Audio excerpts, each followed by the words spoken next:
vendrá gente que se burlará porque la segunda venida no es una realidad.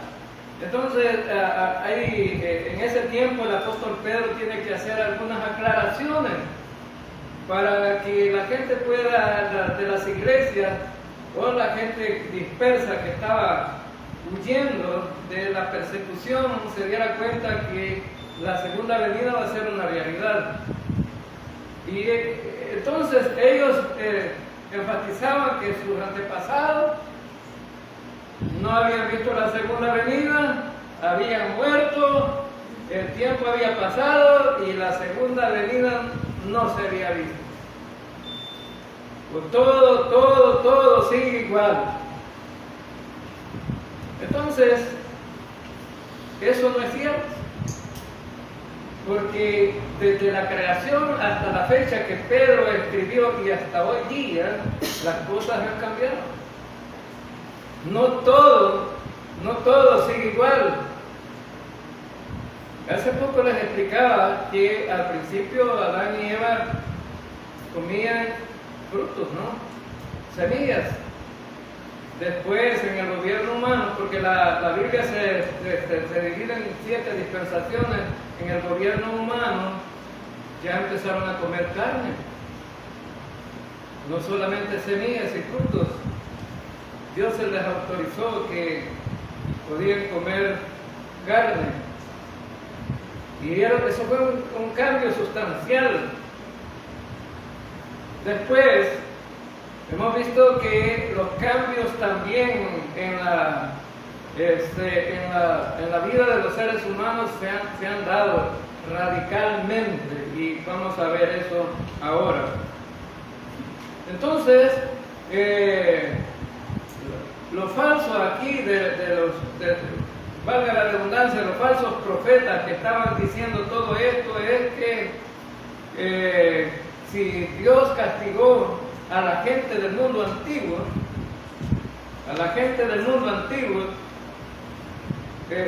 castigó también a la gente de Sodoma y Gomorra. ¿Cómo castigó a la gente del mundo antiguo? Con agua. Y la gente de Sodoma y Gomorra, con fuego. Entonces hubieron cambios sustanciales, ¿no? Es decir, Pedro les va a traer al recuerdo todo esto para que la gente del tiempo del apóstol Pedro y también nosotros nos demos cuenta que los cambios se dan. Los cambios han venido dando. Dios ha venido revelándose gradualmente en toda la historia de una manera gradual, pero han habido cambios. ¿Estamos en cuál dispensación, hermano? ¿En cuál dispensación estamos? De la gracia. Pero ya hacia atrás han pasado 5 dispensaciones. Y los cambios en cada dispensación se daban. Ahora entonces la dispensación de la ley, antes de esta dispensación en la que estamos, la gente vivía bajo el dominio de la ley. Y estar sometido a la ley era pues tremendo riesgo. Han oído un versículo que los predicadores, sobre todo los evangelistas, lo mencionan a cada rato. Hombre que pecare, ese morirá. Y era cierto. Pero no moría espiritualmente, moría físicamente, le daban pedradas y lo mataban. Ese versículo lo toman muchos predicadores evangelistas para decir que la gente por el pecado, no se trata de eso. Moría físicamente, no moría espiritualmente, sino que físicamente moría. Entonces, cuando vemos el versículo aquí en Romanos, que dice que la paga del pecado es muerte. La paga del pecado es muerte. ¿De qué muerte está hablando? ¿Física o espiritual? Es una muerte espiritual, entonces algo diferente. Entonces, por eso necesitamos trazar bien la palabra de Dios. Entonces Dios castigó, entonces hubieron cambios. Lo que existe ahora, terminamos en el domingo pasado, lo que existe ahora está reservado para el juego del día del juicio de la perdición de los impíos. ¿Cómo va a ser castigado? castigada la gente al final de los tiempos, al final del mundo, con fuego. Pero la gente no cree en el infierno. La gente dice que los testigos de Jehová dicen, ¿dónde han visto que va a dar infierno? Y la gente no cree porque también la información que dan los religiosos, la gente la cree. Y los adventistas dicen que es como prender un fuego. ¿Cuánto dura el fósforo, hermano? Unos segundos, ¿verdad? Más que ahora ya no son de esperma, sino que son de madera, ¿va? Ya se apaga el fósforo. No dura, y así dicen los adventistas que es el juicio. No va a haber tal juicio de fuego. Entonces, hermanos, si no hay castigo por el pecado, entonces, ¿para qué estamos aquí? Ahí anduviéramos en la playa, ¿verdad? Los días domingos descansando, ¿sí? Y cantando, ya me voy para la playa, ¿va? Entonces, es porque realmente va a haber un castigo. Necesitamos tener un conocimiento amplio de todas estas verdades doctrinales. El mundo va a ser castigado y decía que el mundo, el juicio que viene, ese juicio va a ser en fuego. El día que Dios va a castigar a los impíos va a ser a través del fuego. Dios va a juzgar al mundo en dos ámbitos. Uno, va a castigar físicamente los cielos y la tierra que existen ahora, van a ser destruidos. Estamos hablando del tiempo final, después del milenio. Van a ser destruidos, es decir, se va a acabar todo. Ya no va a existir este cielo que tenemos y esta tierra. No, la gente dice, ¿cómo se ponen a creer que Dios, siendo un Dios que le costó hacer todo esto, lo va a destruir? Esa es la posición de algunos religiosos, ¿verdad? Y si Dios es amor, ¿cómo se ponen que va a hacer todo esto? Ahora, hermano, ¿cuánto le costó a Dios hacer todo esto? ¿Cuánto trabajó Dios y que sudó, verdad, para hacer todo esto? Y Dios dice, voy a planear hacer el mar, ¿no? Entonces voy a empezar a hacer aquí un muro, otro muro por aquí, un muro para llenarlo de agua. ¿Así planeó Dios hacer el mar? No. Solamente Dios dijo que se hiciera el agua, los mares, la tierra, los árboles, los animales. Solamente habló. Eso le costó a Dios. Y la gente se pone a pensar, ¿no? Entonces, como una cosa limitada que puede estar reservada para un ser humano, pero no para Dios. Dios dijo, hágase la luz, y la luz solamente habló y ordenó todo. Ahora, algunos dicen, Dios estaba cansado porque miren, el séptimo día descansó. Descansó porque ya no había más que hacer. Y también porque, no porque realmente estaba cansado. La Biblia dice que Dios no se cansa. Ahora, entonces, también los seres humanos van a ser castigados. Lo físico, como el cielo y la tierra, y todo lo que existe, va a desaparecer. Pero también los hombres impíos van a ser castigados, pero va a ser un juicio diferente. Los hombres impíos no van a ser destruidos, van a estar vivos, pero van a estar quemándose. ¿Y cómo, hermanos? ¿Sí? ¿A dónde van a ser tirados, pues? Al lago de fuego, que arde, ¿verdad? Y no se apaga jamás. Y la Biblia dice que van a ser castigados por los siglos de los siglos, para toda la existencia. Así como la vida eterna lo vamos a tener los creyentes, para la eternidad también, la vida eterna. Ahora vemos entonces que el castigo de los impíos va a ser diferente al castigo o a lo que va a hacer Dios con el cielo y la tierra. Este castigo es eterno. Y miren, si quieren saber un solo versículo les voy a leer para que tengan una idea de cómo va a ser el castigo de los impíos. Marcos capítulo 9, versículo 44. Si quieren, lean allí en sus Biblias. Marcos capítulo 9, versículo 44.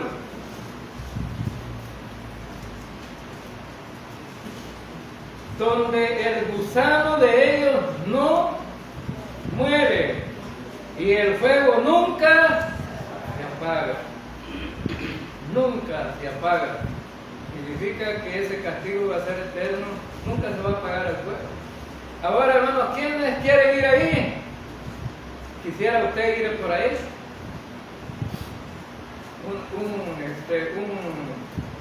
Un hombre que trabajó en la guardia, yo creo que estuvo aquí en este pueblo, decía: yo no quiero ir al infierno, no quiero ir al cielo, perdón, porque allá va a ser aburrido.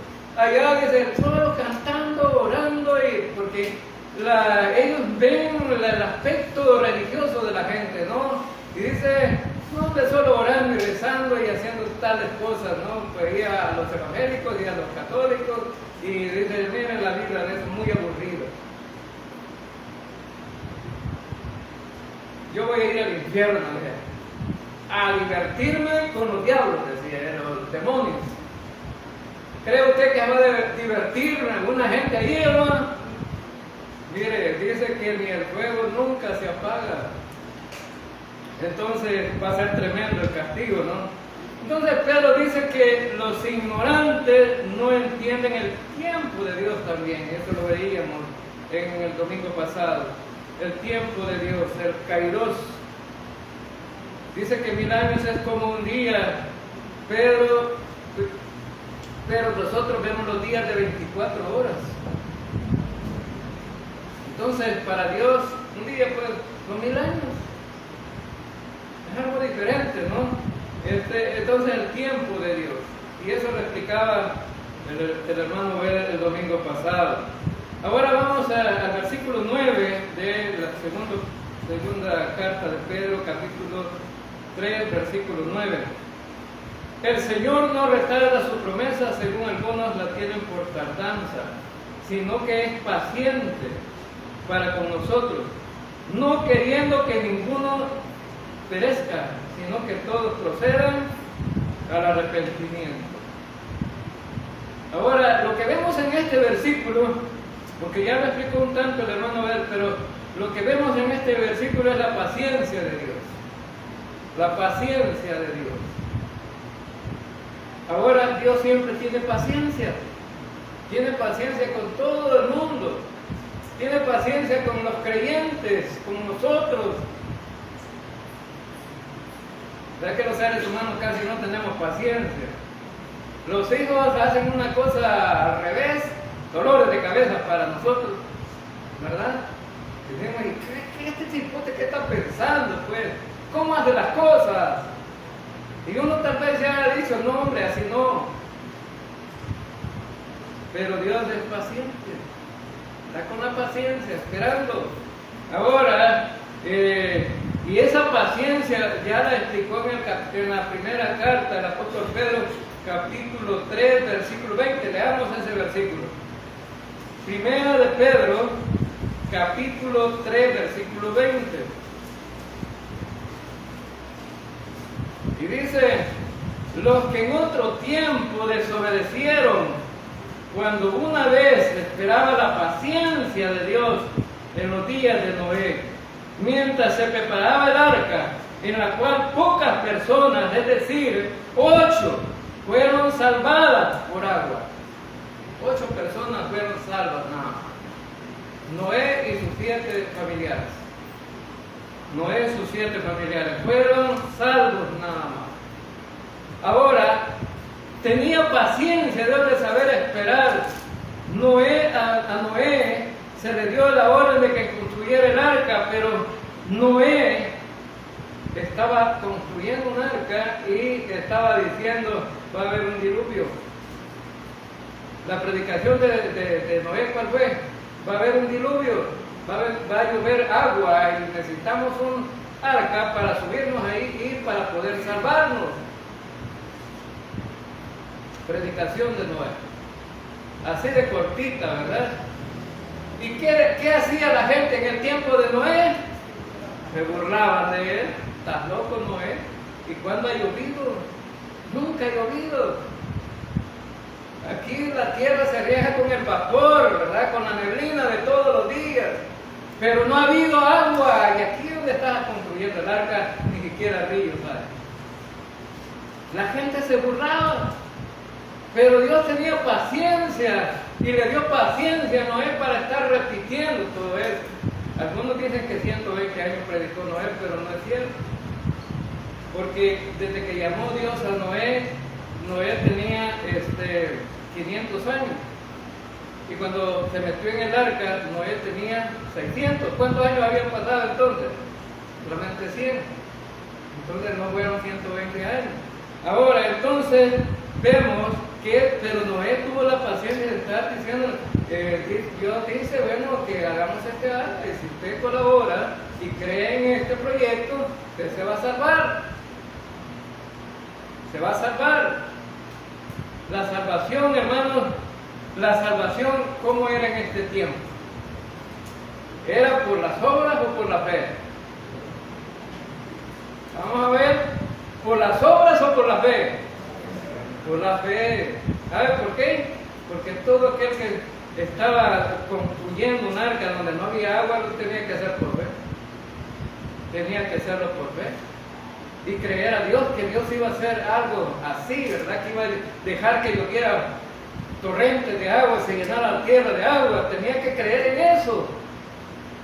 El arca era un tipo de salvación. De salvación. Es decir, era creer que ese arca iba a salvar a la gente de ese tiempo. Ahora entonces, si Dios iba a destruir la tierra a través de ese diluvio, o es decir, a la gente tenía que confiar en lo que Dios estaba haciendo, pero la gente no creyó. Solamente 8 creyeron y esos 8 se salvaron. Ahora, hermano, ¿cuánta gente se salva hoy día? Pensando en que mucha gente está yendo a las iglesias, pero mucha gente en las iglesias no es salva. Porque le han enseñado religión, pero no le han enseñado la salvación. La gente va a las iglesias y haciendo sacrificios humanos que Dios rechaza, porque Dios dice que todas nuestras justicias son como trapo de inmundicia. Isaías 64, versículo 6. Todo lo bueno que el hombre puede hacer delante de Dios es como un trapo de comal, donde se limpia el comal, ¿verdad? ¿Y sabe cómo sale el trapo? Lleno de cochín o filoso, como decimos aquí en el Salvador. Entonces, Dios quiere salvar a su manera a la gente, pero la gente, dentro de las iglesias está cumpliendo con leyes que los ancianos de la iglesia o el pastor le imponen a la gente. Tenés que venir ataviados, así de corbata, zapatos lustrados, pantalón de vestir, para que puedas estar en la iglesia, y si no te vas a condenar, si no venés así. ¿Es requisito los trapos para salvarse, hermano? ¿Cuáles pantalones se va a llevar cuando usted se vaya de este tierra? ¿Cuáles pantalones se va a llevar? Busque los más bonitos, ¿verdad? El más nuevo, dice uno, ¿va? El último que compró, el más nuevo. Ahora entonces, ¿sabe qué? No se va a llevar ninguna de las cosas aquí. Las cosas corruptibles no se pueden ir de aquí. Aquí se van a quedar. Pero ya en la iglesia es requisito para que usted vaya así, si no, no lo dejan entrar. Y hay iglesias que no dejan entrar ni a Cristo, ni a Jesucristo no lo dejan entrar. Porque Jesucristo andaba con sandalias. A Jesucristo no lo dejarían entrar en este tipo de iglesias, ¿no? No lo dejan entrar. Las mujeres tienen que andar con ropa hasta los tobillos, bien largas las faldas, ¿no? Camisas manga largas, nada descotado y la mantelina ahí. Y si no, no te vas a salvar, estás condenado. Son imposiciones religiosas. Es más, hermano, la mantelina la usaban las que habían sido prostitutas en el tiempo de Pablo. Y Pablo le dice para que ya no las confundan, porque las mujeres derrapaban, las que eran prostitutas, derrapaban, se quitaban el pelo para darse a conocer, ¿no? En esa cultura, para darse a conocer que ellas era el trabajo que tenían. Ahora es prohibido decir prostitutas, parece, ¿no? Así que si oyen esta predicación me pueden echar presos a lo mejor, ¿verdad? Ahora es trabajo, no sé cómo que se le llama ahora. Ahora entonces, pero en ese tiempo, ellas se rapaban para darse a conocer el oficio. Y cuando esas mujeres creían en Cristo, la recomendación era póngase la mantelina para mientras le crece el pelo. Y algunas se casaron y por respeto a su esposo también póngase. Ahora entonces, y de esa manera, ¿no? Hay muchas cosas que podríamos hablar aquí que la gente le impone, ¿no? Para la salvación, y ninguno de esos es un requisito delante de Dios. No es bíblico salvarse de esa manera. Entonces, fíjense bien que en el tiempo de Noé, pues no había llovido, así que la gente tenía que creer en que sí iba a llover. Era por fe. Entonces, vemos alguna cosa importante. Hoy en día, el único requisito para poder salvarse es la fe en Cristo Jesús. Nada más. La fe en Cristo Jesús. Pero algunos predican eso, ¿no? La fe en Cristo Jesús, y dicen, no, pero para mantener la salvación tiene que guardar la ley. Mentira. No dice la Biblia que tiene que guardar la ley para mantener la salvación. La salvación es un regalo eterno, seguro, no por la fidelidad del hombre, sino por la fidelidad de quien la dio, que es Cristo Jesús en la cruz del Calvario. Amén. Amén, hermano. ¿Sí? Es por la fidelidad de Él que tenemos la salvación, no es por mérito nuestro. Ahora entonces vemos aquí que es a través de la fe en Jesucristo que nos salvamos. Ahora, pero les hago una pregunta, así como la pregunta que le podían hacer a Noé los ciudadanos de ese tiempo. Les hago preguntas ahora a usted. ¿Ha visto a Jesucristo cara a cara a usted? ¿Lo ha visto? Físicamente lo ha visto, pero ni fotografías quedaron. Y las fotografías que tenemos hoy no me invento, no, hasta yo puedo salir ahí, ¿verdad? Las fotografías, si alguien la pone ahí, dice que yo soy Jesucristo. Hasta yo, pues, porque ahí hay Jesucristos españoles, indígenas y de todo tipo, ¿no? La foto que presenta hoy la religión, ¿no? Ahora, pero nadie de nosotros vio a Cristo cara a cara. Pero creemos en Él. Nunca vimos a nosotros a Cristo resucitado, pero creemos en Él. Amén. Nunca vimos a Jesucristo, allí clavado en la cruz, pero creemos en Él. Entonces, ¿cómo es que somos salvos? Por medio de la fe. Por medio de la fe. Entonces, todo esto es por medio de la fe.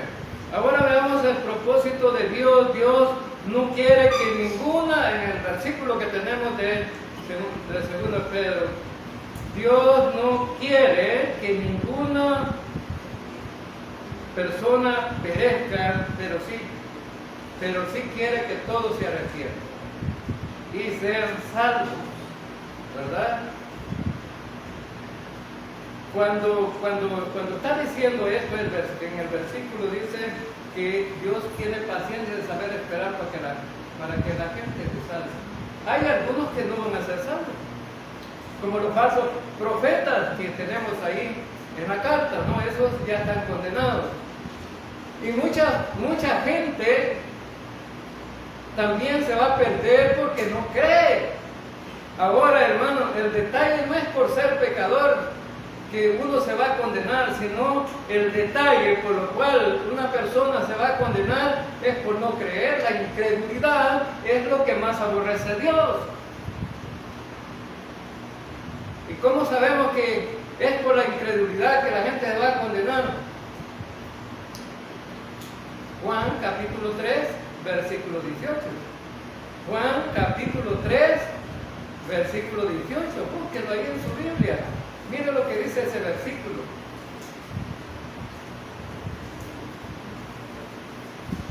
Y dice, el que en él cree no es condenado, pero el que no cree ya ha sido condenado, porque no ha creído en el nombre del unigénito Hijo de Dios. Entonces, lo que nos lleva al infierno, o puede llevar al infierno a un pecador, es la incredulidad.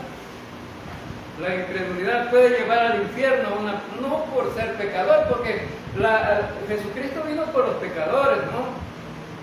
Porque el Hijo del Hombre vino a buscar y a salvar lo que se había. Él vino por los pecadores. Entonces, Él recibe pecadores. Ahora, entonces, en la primera carta del apóstol Pedro está planteada la salvación de tres maneras. Y ya hemos estudiado esto, pero solamente para recordar.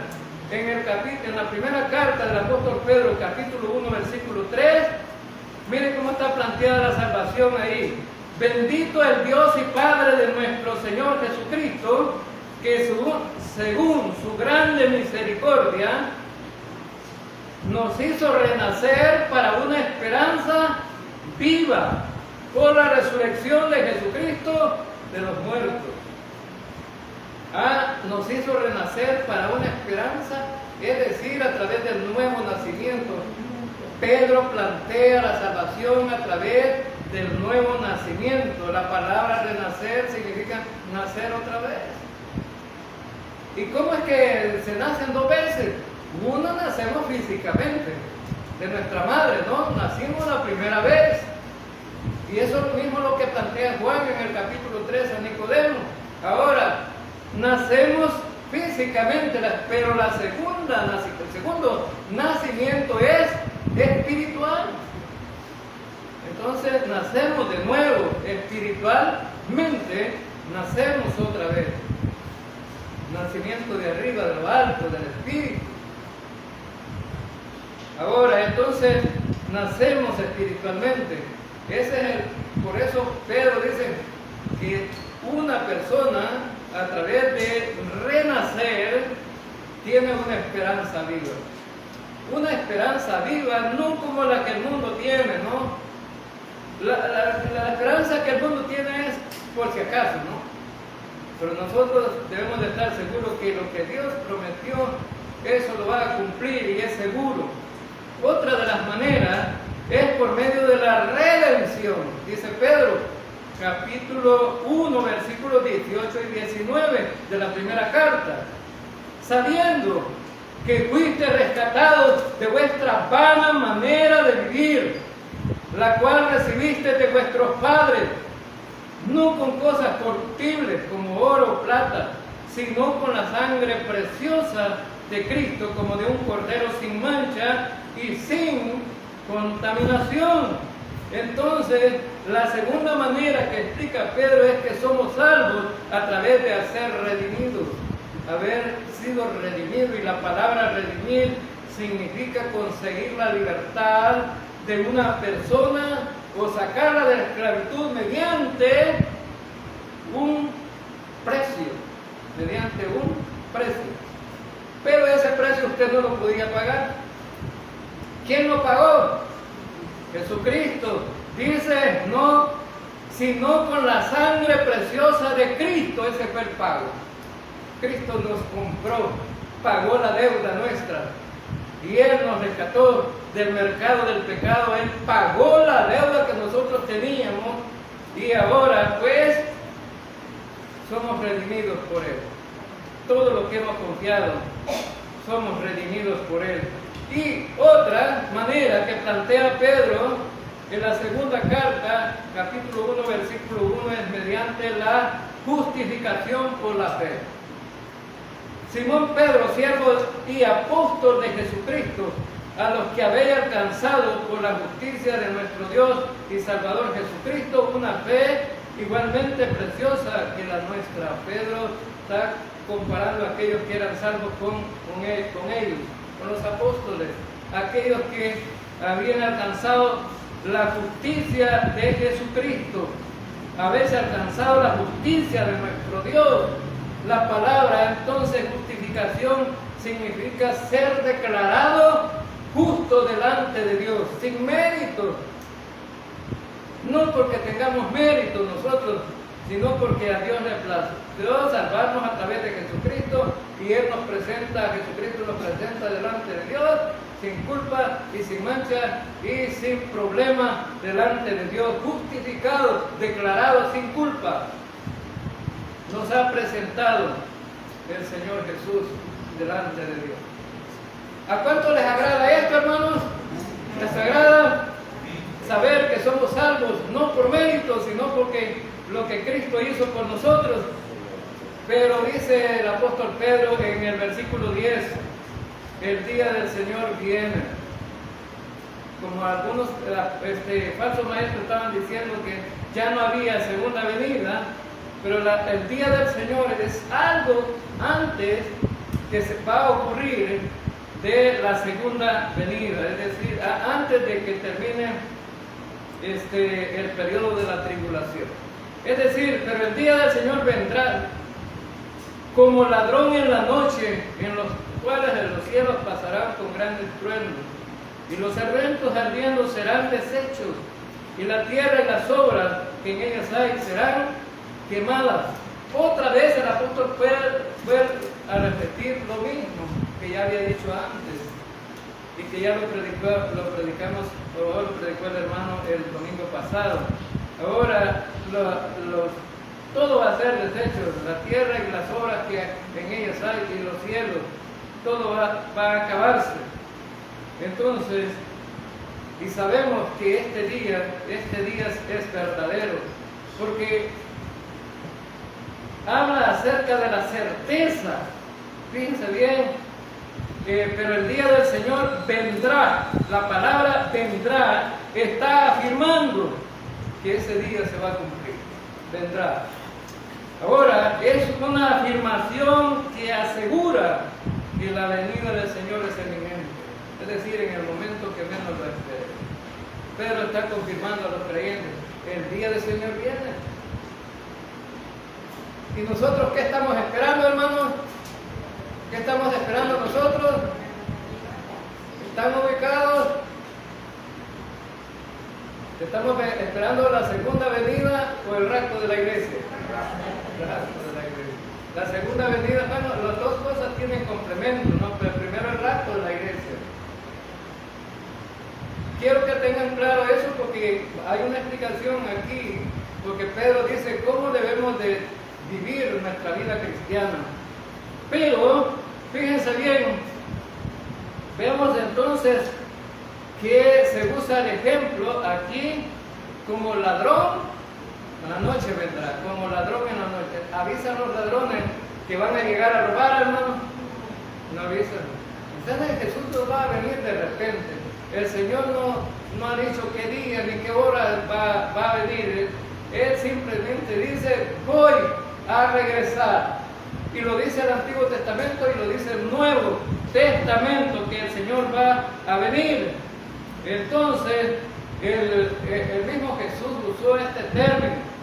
En Mateo 24, 43 y 44 dice, pero sabed esto, que si el padre de familia supiere a qué hora el ladrón habría de venir, velaría y no dejaría minar su casa. Por tanto, también vosotros estad preparados, porque el Hijo del Hombre vendrá a la hora que no pensáis. Ahora entonces sabemos que ese día va a venir el Señor, va a venir como ladrón en la noche. Y en 1 Tesalonicenses Pablo también escribe, porque vosotros sabéis perfectamente que el día del Señor vendrá así como ladrón en la noche, el día que menos lo esperen. Entonces, los cielos, la tierra, las obras que en ellos hay, serán deshechas. Ahora pasarán por grandes estruendos, dice los cielos. Ahora imagínense usted, a veces han habido algunas pruebas de algunas armas nucleares aquí en el mundo, que hasta aquí en El Salvador se han oído, y como que fuera en Honduras, ahí nomás. Pero imagínese usted el poder de Dios desapareciendo todo eso. Solo que ponga su pensamiento en un estruendo, ¿cómo puede ocurrir? Tremendo, ¿no? Ahora, entonces, vemos, para que veamos el enfoque que debemos de tener como creyentes hoy día. Y en el tiempo de Pedro les plantea a ellos cómo debe de ser su vida como creyentes. Y dice Pedro en el capítulo 3, versículo 11 al 14. Veamos el versículo 11. Puesto que todas estas cosas han de ser deshechas, ¿cómo no debéis vosotros andar en santa y piadosa manera de vivir? Les dice Pedro. Miren, porque en el tiempo de Pedro la gente estaba siendo perseguida, la vieja naturaleza afectaba la vida cristiana y ellos podían resolver sus situaciones de vida en la carne, volverse en contra del enemigo y desquitarse lo que el enemigo le hacía. Y bueno, pero Pedro le dice, no, si estas cosas van a suceder, ¿cómo nosotros no vamos a vivir en santa manera, o piadosa manera de vivir? Es decir, cosas maravillosas que van a suceder y nosotros vamos a ser guardados por el poder de Dios. Ahora entonces, esa es la reacción que Pedro quiere crear en los creyentes, ¿no? Tiene que vivir una vida piadosa. Muy difícil, ¿no? Vivir una vida piadosa. Imagínese usted, entre creyentes a veces nos cuesta vivir la vida piadosa, no digamos con la gente en el mundo, que nos acusa todos los días, nos ofenden, a veces nos hablan mal de nosotros, y a veces uno quisiera devolverles, ¿no? ¿Sí? Porque estábamos evangelizando y una señora, digo, nos insultó a los hermanitos que estaban con nosotros, se dieron cuenta. La señora estaba defendiendo el catolicismo. Y ella dijo, no, dice, yo soy católica y la que salva es María. Ahora le dijimos nosotros, ¿cómo es posible si ella no muerta en la cruz del Calvario? No, pero como es la madre, es la que salva, porque ella tuvo al hijo para que el hijo muriera. Pero, entonces, y cuando dijo, y ella además murió por todos los judíos. Entonces murió por usted, también era judía, y entonces nosotros somos judíos, entonces usted es judía. Entonces, ustedes salen a ofender gente, digo la gente. Porque la palabra judía como que a nadie le gusta, ¿va? Entonces, y nos dice, mejor váyanse, y dijo la gran palabra, ¿va? Sí. La gente hace su defensa, ¿no? Y es decir, trata de querer aplastar a los creyentes, ¿no? En ese tiempo. Y allí en el evangelismo muchas veces se encuentra con cosas semejantes uno ahí, ¿no? Ahora, pero ¿sabe qué le dije yo? Pase buenas tardes, Dios te bendiga. Pero si hubiera sido un creyente carnal, ¿qué hubiera hecho, hermano? Se hubiera desquitado, ¿no? Pero no andábamos en eso nosotros, andábamos predicando el evangelio.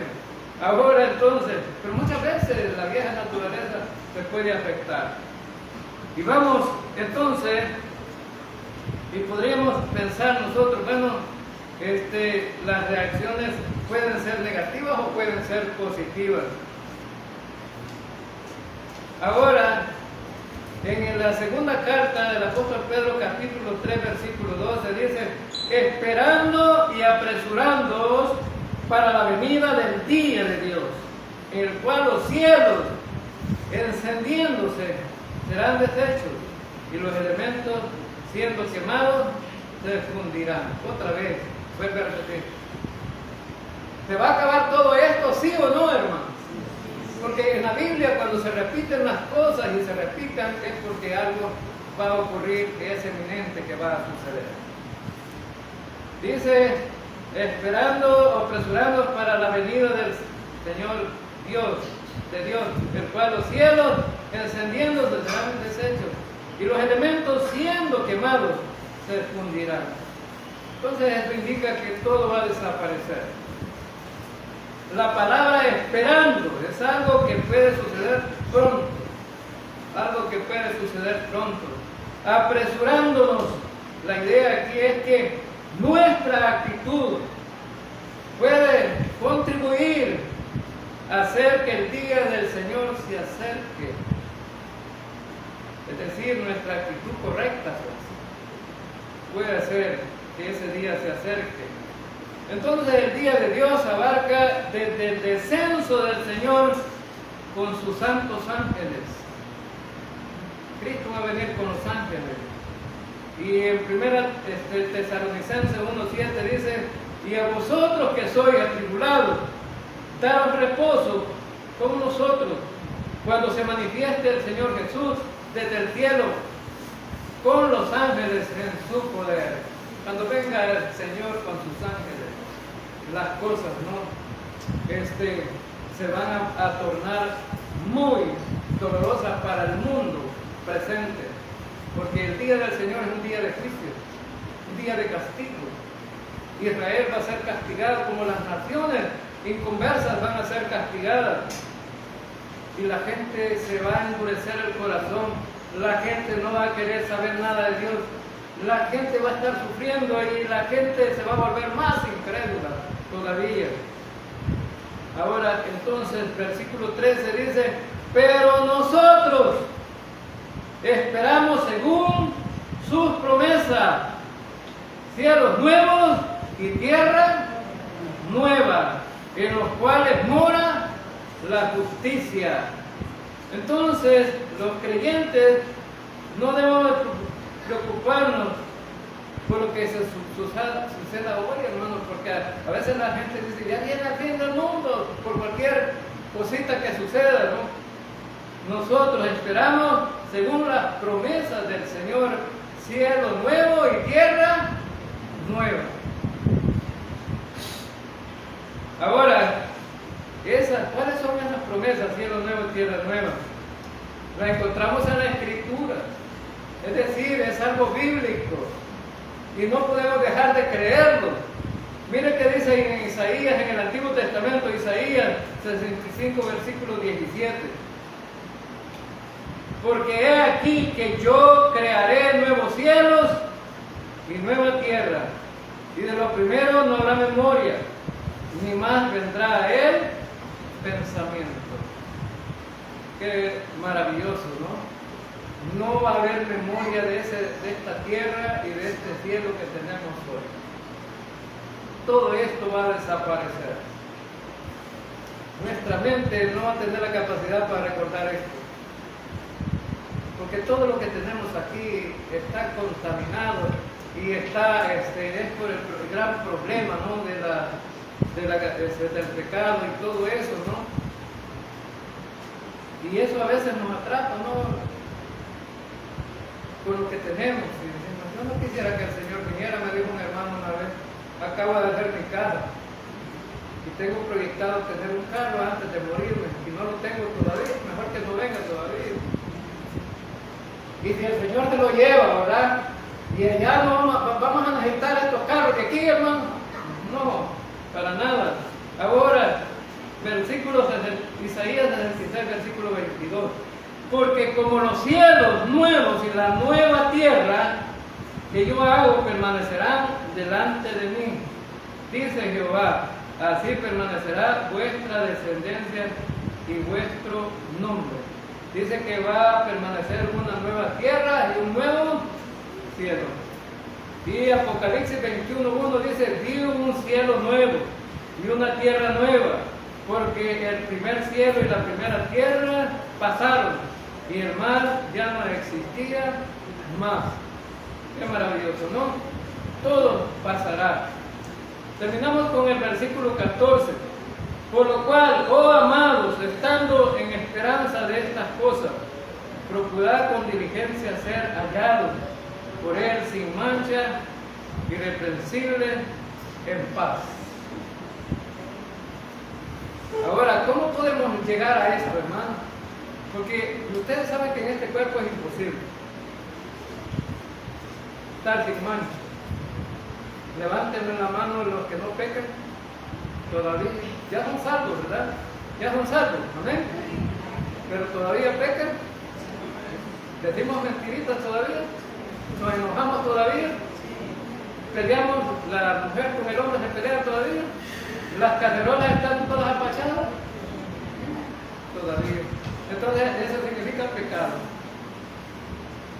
Ahora, pero Pedro dice aquí, ¿no? Dice, está diciendo, procurad con diligencia ser hallados por Él sin mancha, irreprensible, en paz. Ahora entonces significa entonces que hay que resolver un problema aquí de este versículo. ¿Y cómo va a ser posible? Ahora, hermanos, ¿de qué tiempo nos está hablando Pedro? ¿Antes del milenio o después del milenio? Ya lo explicaron aquí, ¿antes del milenio o después del milenio? La segunda venida de Cristo, después. Está hablando después del milenio. Ahora, antes del milenio, ¿qué es lo que va a ocurrir aquí en esta tierra? 7 años de tribulación. ¿La iglesia va a estar en la tribulación? No, por lo tanto nos hemos ido en el rapto de la iglesia. ¿Y cómo nos vamos en el rapto de la iglesia? Sin mancha y sin arruga. ¿Por qué? Porque estos cuerpos van a ser transformados, glorificados. Entonces, allá vamos a estar, como dice Pedro.